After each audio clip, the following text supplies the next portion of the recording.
उस रात आसमान कुछ अलग था, न पूरी तरह काला, न पूरी तरह चमकता। गांव के लोग कहते थे, जब आसमान ऐसा हो जाए, समझ लेना किस्मत अपना रंग बदलने वाली है।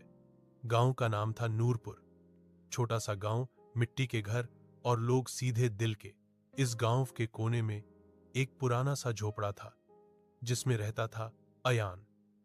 अयान गरीब था, लेकिन उसकी आंखों में सपने अमीर थे। रोज सुबह वो जंगल के पास जाता, लकड़ी काटता और शाम को गांव में बेचकर मां के लिए रोटी लाता। उसकी मां झीनत अक्सर कहती, बेटा, अंधेरा जितना गहरा होता है, रोशनी उतनी ही तेज होती है। पर अयान के जीवन में रोशनी कम ही थी। एक दिन लकड़ी काटते वक्त सूरज डूब गया। अंधेरा घना हो गया था। हवा तेज चल रही थी। तभी अयान ने देखा, जंगल के बीच एक हल्की सी चमक, जैसे कोई सितारा जमीन पर गिर गया हो। अयान का दिल तेज धड़कने लगा। ये क्या है? उसने खुद से कहा। डर भी था, पार जाने की हिम्मत भी थी। वह धीरे धीरे उस रोशनी की तरफ बढ़ा। मैजिक लाइट का पहला स्पर्श जंगल के बीच एक पुराना सा पत्थर था, और उस पत्थर के ऊपर एक फ्लोटिंग रोशनी थी। न दिया, न आग, न बिजली, बस एक जिंदा रोशनी, जैसे सांस ले रही हो। जब अयान ने हाथ बढ़ाया, रोशनी उसके हाथ में घुल गई। उसकी आंखों के सामने हजारों तस्वीरें चलने लगीं। जंग, राज़े, बर्बादी और एक लड़का जो बिल्कुल उसके जैसा था। अयान चीखना चाहता था, पर आवाज ही नहीं निकली। तभी एक आवाज गूंजी, तुम चुने गए हो। अयान का शरीर कांप रहा था। मैं? क्यों? उसने पूछा। आवाज फिर आई, क्योंकि तुम्हारा दिल साफ है और दुनिया को अब रोशनी चाहिए। उसके हाथ पर एक निशान बन गया, मैजिक लाइट का सिंबल, और सब कुछ शांत हो गया। सुबह की नई दुनिया। जब अयान की आंख खुली तो वो अपने झोपड़े में था, पर कुछ बदल चुका था। उसकी आंखों को अंधेरे में भी सब दिख रहा था। उसके हाथ से हल्की रोशनी निकल रही थी, और दूर जंगल से एक काली ताकत उसे देख रही थी। अयान को अभी पता भी नहीं था कि मैजिक लाइट सिर्फ तोहफा नहीं, एक जिम्मेदारी भी है, और जो रोशनी पैदा होती है, उसके पीछे अंधेरा भी जरूर आता है। आगे क्या होगा?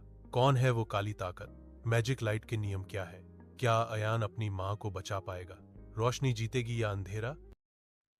सुबह की पहली अजान के साथ अयान की आंख खुल गई, पर आज कुछ अलग था। उसने हाथ उठाया, और जैसे ही सोचा, कमरे में हल्की रोशनी फैल गई। अयान घबरा गया। ये सपना नहीं था। उसके हाथ पर बना मैजिक लाइट का निशान अब और ज्यादा चमक रहा था। उसकी मां ज़ीनत ने आवाज दी, आयान, जल्दी आ बेटा, रोटी ठंडी हो रही है। आयन ने हाथ जल्द से छुपा लिया।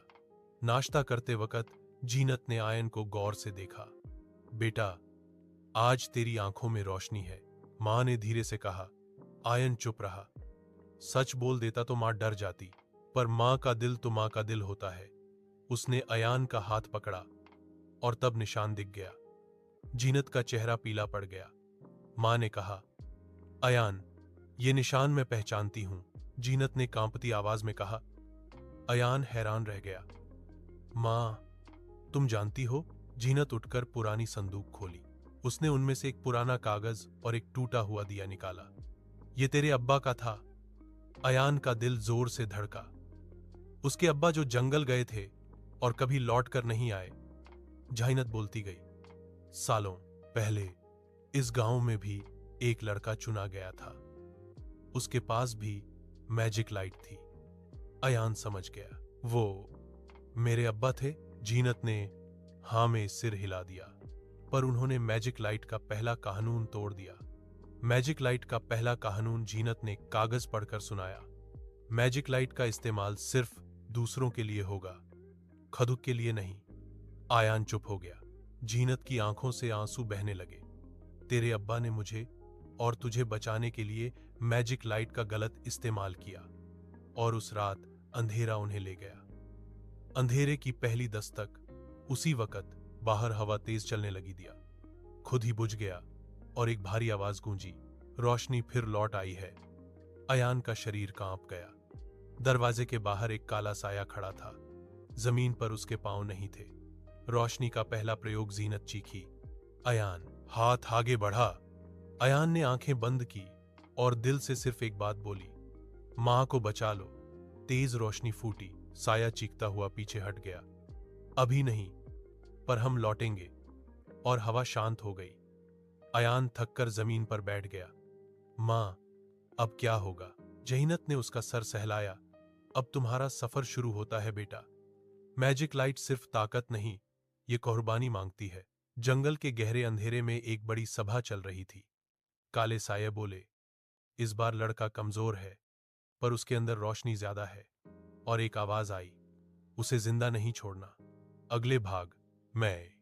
मैजिक लाइट का दूसरा कानून, अयान की ट्रेनिंग, अंधेरे का असल राजा अब्बा का सच, जिंदा या नहीं।